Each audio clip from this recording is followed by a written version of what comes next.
جزاء لصالح فريق نانت الفرنسي في الدقيقة 8 من زمن الشوط الثاني من المباراة.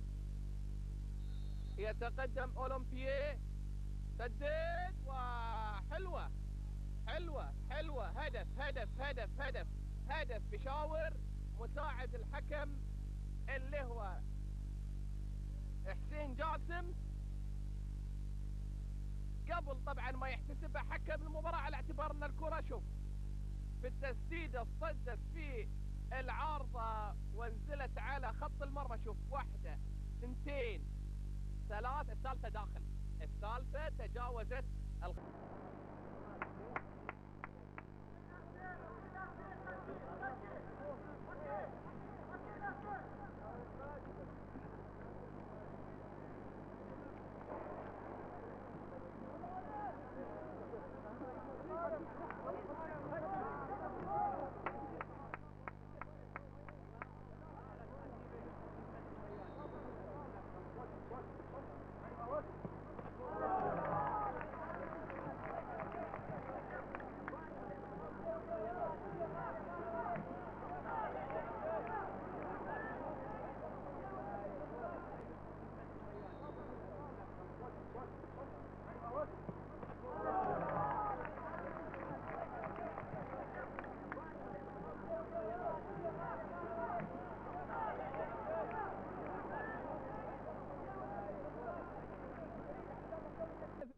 أفضل حارس في البطولة كان من نصيب ناصر مناحي حارس مرمى فريق الوحدة ألف الفائز بالمركز الثالث.